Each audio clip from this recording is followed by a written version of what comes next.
Hey everybody, this is Larry Little. And I'm Melissa Jackson. And you're listening to Relationships, those little shifts in your relationships that can make a big difference, Melissa. They sure can. The little shifts that impact and help change the dynamic of the relationship. I love talking about relationships. And speaking of relationships, there's a relationship that we share and that Robin even shares, our producer, that we all are a part of, and it's a family type relationship. As we are recording this, we are right in the beginning of the March Madness War Eagle basketball tournament. And if you're listening, we all have on our orange and blue. How did that happen? Yeah, I don't know. What a coincidence, because we are playing today the very first game. The Auburn Tigers that we love are playing as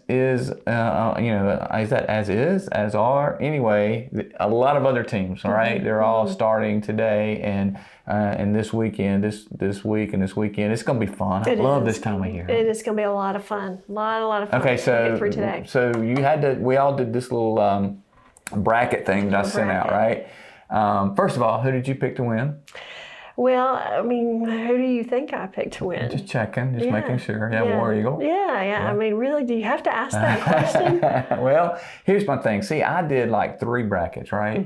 And I tried to do them, using different things like my gut instinct, but for some reason, every time Auburn came out the winner. I don't understand it. Every time I got three brackets, 3 Auburns, right? You have how many? 2 brackets? I have 2. And Auburn? Both times. Yeah. Both times. Yeah. So then there's Robin.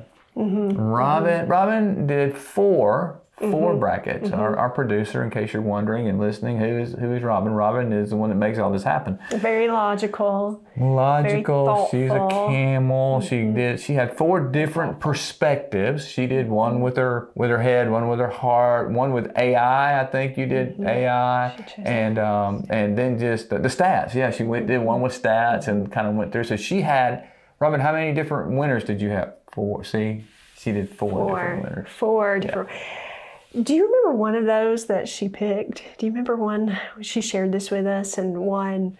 Do you remember one? One was probably from her heart, and you remember that one? Who was it? Remember that one? Auburn was the heart. She's saying Auburn was the heart. Okay. I remember something about a mascot or something. I forgot about that. She did pick one based on the mascot that blinky, whatever. What is it? It's I'm about to get in trouble. I need to be careful. Be very careful. It's Bucky. She's telling me Bucky. I couldn't get it. Wisconsin. The Wisconsin mascot she loves. So Wisconsin, did they win? Did you pick them to go all the way through, Robin? No, they got beat somewhere. They Final 4, and anyway, everybody's different. Everybody sees the world differently, and everybody sees the basketball tournament differently. But we're gonna have a lot of fun. Yes, it's gonna be a lot of fun to see what happens with our brackets. And so, as everybody else that has done a bracket, it's just fun. It's fun to hear why they choose what team, and how's that gonna play out. So I hope you guys are checking each other. I know you are going to be doing that through the games and seeing how your bracket. Oh man, yeah. What does it look like? How do you? War Eagle. What do you do with it? All right, let's go. We have some questions to answer, don't we? We do. Let's talk about some questions. So thank you. You guys are sending in questions about personalities and are mad. This is 25 years. Really excited about where we're headed. New book, new profile, new icons. So thank you for these questions, and want to ask 2 of them today. One of them I think is really such an insightful question and makes you really think and ponder. So we want to pick your brain on that. Right. And it is, can your personality change? Thinking over time, situations, and what makes it change? It's a great question. Can it, and if so, what makes it change? Yeah, it's a great question. The short answer to that is yes. My wife married back in the 80s. She married this parrot turtle kind of person, and so she's a high camel and with some lion thrown in. So as the years have progressed, and as we've started companies, as we develop, become entrepreneurs and those kinds of things, my personality has shifted over to the lion quadrant. So many times, she'll say to me, what happened to my parrot? What happened to that That's a good parrot question. turtle? What happened to it? And the answer is, it changed because of the environment. It changed. So yes, your personality certainly can shift and change based on the environment. If you experience a chronic illness, if you experience a tragedy, if you experience trauma, if you experience a relationship where you need there's a void in a personality trait, many times that will be filled by someone that really that's not their primary even, but they shift to that. The environment at work, many times you can say. So there are a lot of things that go into our temperament and a lot of things that go into our personality. So the answer is yes, it can change. And what causes it to change? Environment, things that happen to us, things that we go through. And Larry, thank you for that answer. And I really like how you threw the 80s in there too. You had to get a good time frame. 80s, the 80s were really good. They were really good. Yes, okay, so here's the second question. So the second question is, who is the personality that you clash with the most? Who is the personality type that you clash with the most? So, right now I'm in this lion and at times parrot, lion, parrot kind of personality. And of course I still have turtle that I need. I need my turtle time. But the one that I clash with the most is the one that I didn't mention, and that's the camel. And maybe that's because I don't have a lot of that naturally, but I struggle with the camel because I'm generally more action oriented. Camel's a analytical thinker, processor, logical, black and white rule follower. As we've discussed, rule following is not one of my greatest strengths in life. So I am a risk taker, and the camel is not necessarily a risk taker. So honestly, the one I struggle with most is camel. But I'm going to turn the question on you and ask, what do you struggle with? Which one?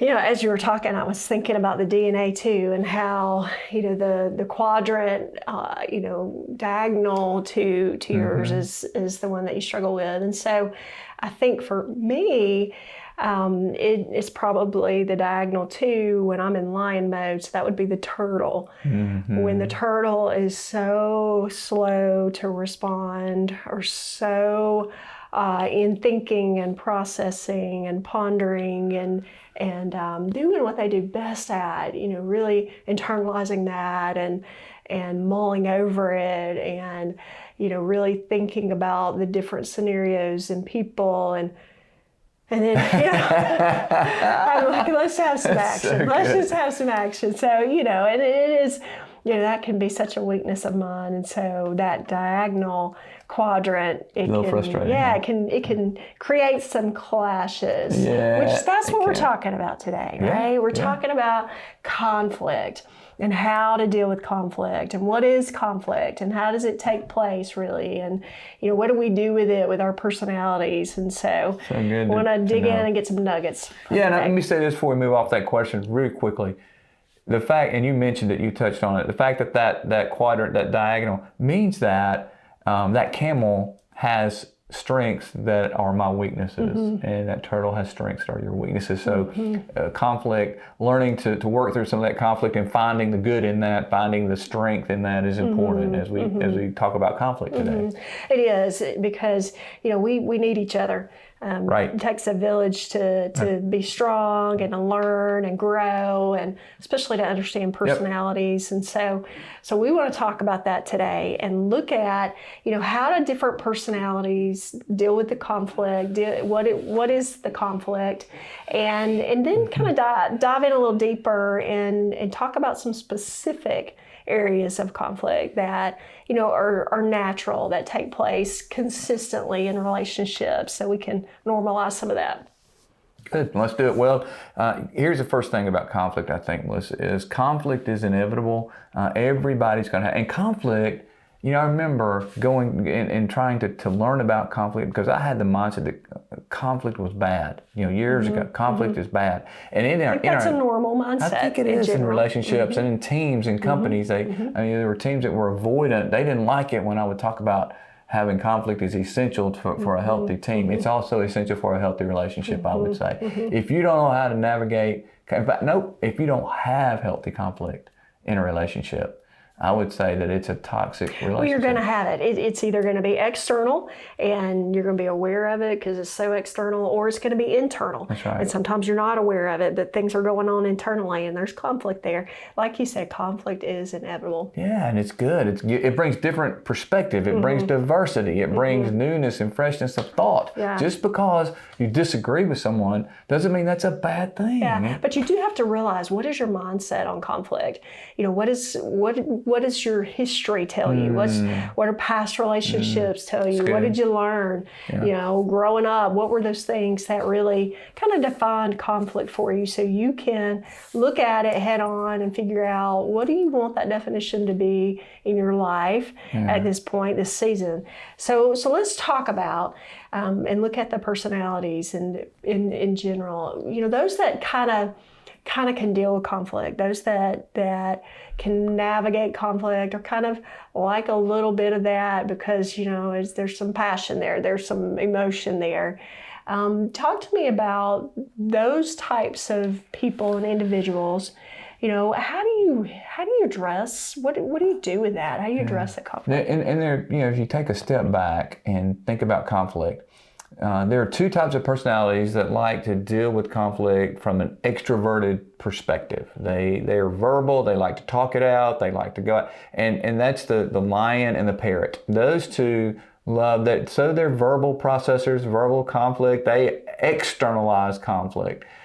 Internalizing conflict is what the turtle and the camel generally do. They're introverted more, so therefore they take conflict and hold it in. They're not as verbal. They don't really default to talking about the conflict, right? So we have to understand that. That's important as we break down conflict, that we have natural tendencies. We have to be aware. So you have to be aware of what is my natural tendency, what is good about that, what is unhealthy about that, and be willing to shift in our vernacular to create a healthy conflict resolution with whoever you're talking to. So it really depends on who you're talking to, is how you deal with conflict. A lot of times we think conflict in relationship to other people, and so we think about, I can't have conflict because of the other person, because of maybe who they are and how they're wired. I can't have conflict with this type of person because I am going to see all the conflict, and I'm not going to be able to talk through the situation because it's going to be so prevalent in how they look and the words they're saying and those types of things. And so it sets you up to not even step into that zone because of that person's avoid it, right? Avoid it because I don't understand it, or because they're not going to respond. And basically, it's because I haven't learned and to have healthy conflict, how to navigate healthy conflict, and so I think we can have some things to think about in that regard as you kind of break that down for a minute, and we talk about. We'll start with our parrots for a minute. That, remember, extrovert people, they love people, so they really have this disdain for discomfort and conflict because they're people pleasers. The parrots want to please. They want everybody to be happy, right? Everybody, but they can have a temper, and when they feel someone has been hurt, or they're an advocate, when they feel that someone has been taken advantage of or whatever, they can or they feel like themselves, and I've been taken advantage. Then they can have anger, they can have conflict, and it's mostly all verbal. It's all in the moment. It's they don't have a great ability to control what they're thinking at times, as we'll talk about the lions in a minute. So parrots in conflict, it may take a bit to get them there, but they are very verbal, very emotional, very histrionic at times. They tend to over emote in times of conflict. So you're going to see a lot of emotion. Yeah, you're going to see a lot of emotion. Their face, their body language, how they're responding. Okay. Yep. And that can be intimidating for those that are introverted, right? Or it can send a signal of we're going to war for the lion who is, you know. So we have to know though, no, that's just part of the parrot. That's how the parrot deals with conflict in their life. They emote, you know, and they need to talk, they need to talk, they need to talk, they need to talk. So understanding that helps us to better navigate that personality. We'll talk about how to navigate that in just a minute. The lion, they're very direct, so they're going in conflict, they're going to battle. The lion has one thing in their mind about, I'm going to win. And they strive or to I'm going to be win. heard, right? Winning, winning is being being heard. You're going to hear my opinion, you know. And so they don't think a lot about their words. They're very direct. They may be a bit emotional, but it's more passion, more. You know, I'm going to. You need to hear me. I have definite, and generally they come down on right or wrong, black and white. That's kind of how they operate, but it's external. I'm going to tell you what I think. Very direct, very, people would say rude even at times with their conflict, and they can come across as very angry. So then you go over to your camels for a minute, and they too are very black and white, but they're gonna be more analytical. And in conflict, they want to fact find. In conflict, they want to prove their why you're wrong, and I'm going to prove it by giving you data or by fact finding what you say to make sure you said it exactly right. They're going to spin on things for a while. In conflict, though, they go back to very logical, very direct. It's not emotional with them generally. They're just going to tell you what's right and wrong in their mind, and they're going to know why in their mind it's right and wrong. And they're going to be critical. They look for ways, and many times because they have this perfectionist thought process going on, they can pick you apart in terms of not being exact, not following the rules exactly, or not being exactly doing exactly what you said to the letter. They're going to hold you to the letter of the law. So then that leads us over to the tranquil turtle. Tranquil turtles really hate conflict on all levels. They do not like conflict. So they're going to internalize it. They're going to let it process inside. They're going to think about it. They're going to not use their words in conflict. They generally shut down. Most of the time, the more angry a turtle is, the more quiet she is. The more angry a turtle, the more deeply they're hurt, the more quiet, the more withdrawn. So they're going to disconnect. They may, they may be having deep thoughts, but you wouldn't know it because they're going to be passive. So you got to know that what's going on the outside of the turtle is not what's going on the inside. So you have to have some tools. You have to know how to navigate that conflict. But that's how each of the four deals with conflict. So let's take the personalities and conflict and let's lay that over some of the most common conflicts that there are. You know, there's a lot of data out there that says these are the common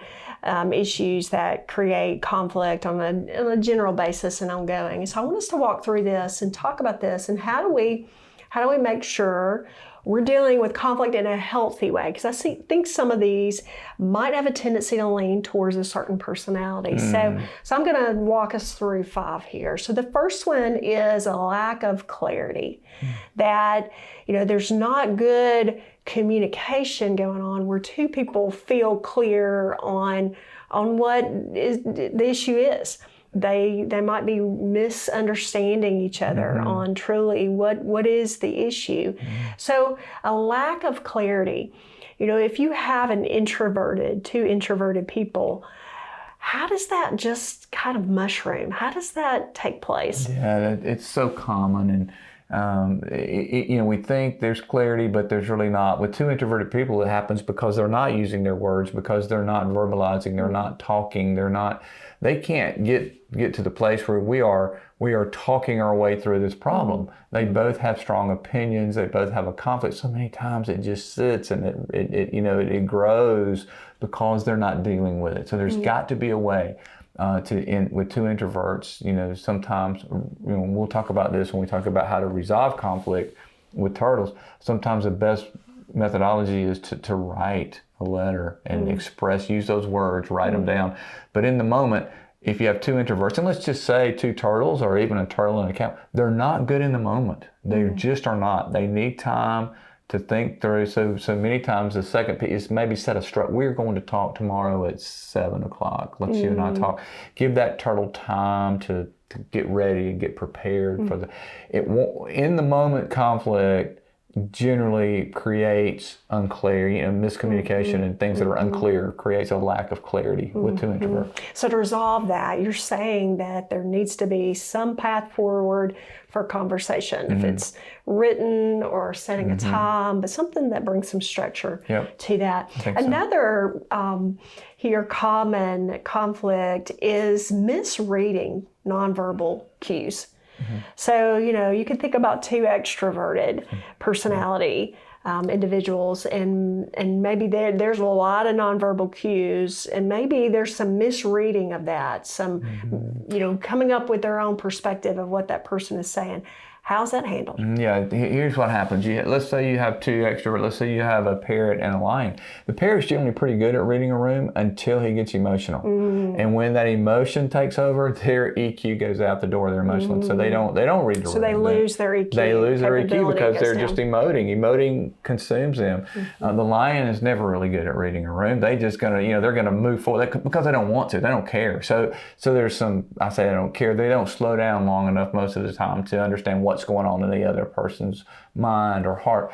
So there's all kinds of misreading going on with that. So you have to, number one, you have to make sure you're not in the emotive stage, and number two, you have to slow down and make sure you want to hear that. So the extroverts have to slow down, do a self-check. Am I emoting, or am I truly listening? Do I really care about what's going on?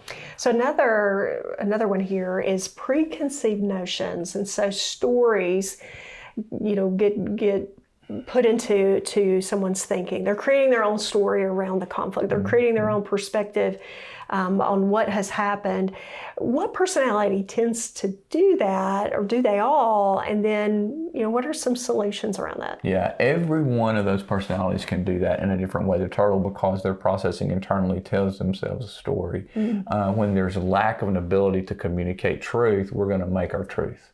And so the turtle will make that up, and the camel may substitute data or what they think to be the truth for what the actual truth is, especially when there are gray areas involved. So every personality, I just gave you a couple of examples, but every personality can build their own story. That's why it's so important to learn how to communicate clearly, because all of us will, in the lack of communication, we will create our truth. That's really good. Another one here is inadequate listening skills. So someone they're not listening in the conversation. Maybe they're already communicating, they're already giving direct feedback, they're already telling their point of view, so there's not an ability to truly listen to understand the person. It's for responding.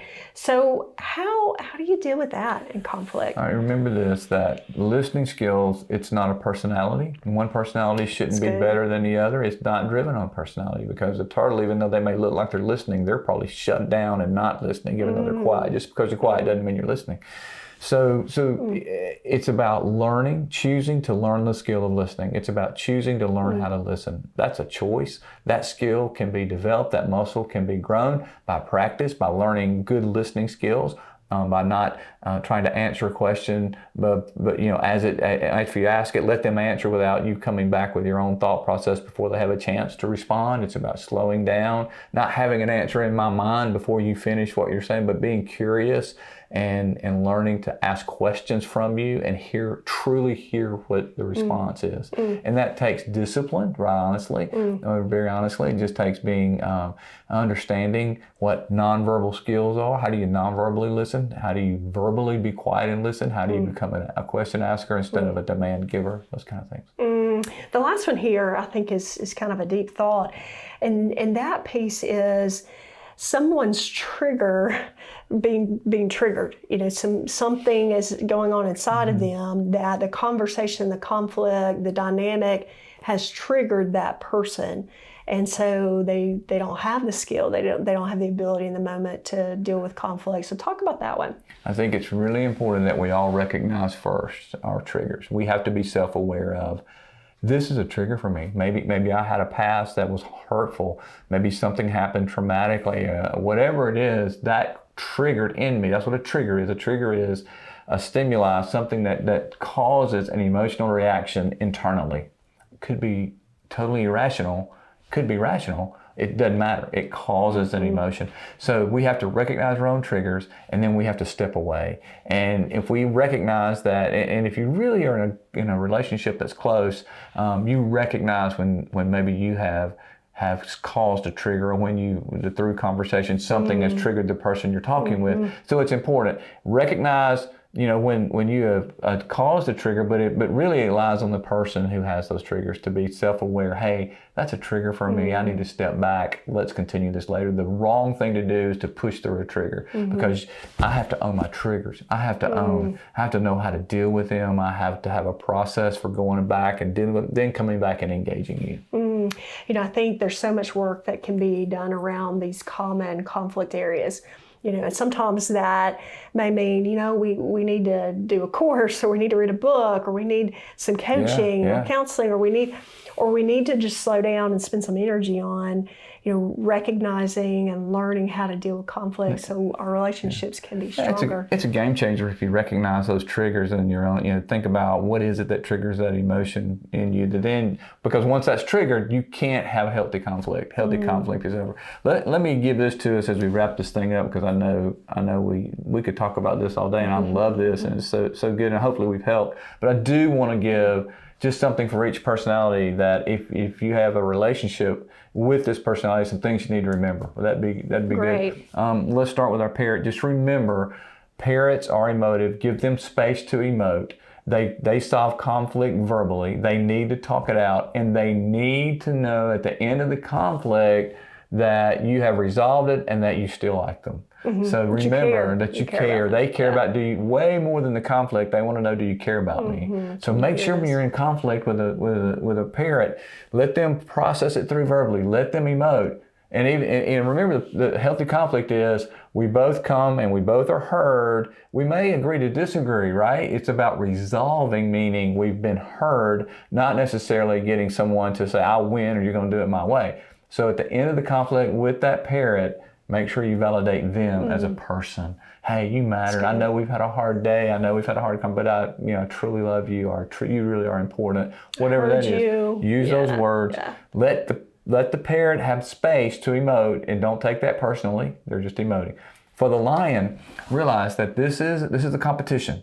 So you go in and you're going to have to set some boundaries with a lion. If a lion is rude, you have to call them out. Hey, that was rude, and I'm not going to continue this conversation if you are rude, that kind of thing. They respect that. They respect very direct conversation. So if you're in conflict with a lion, be direct.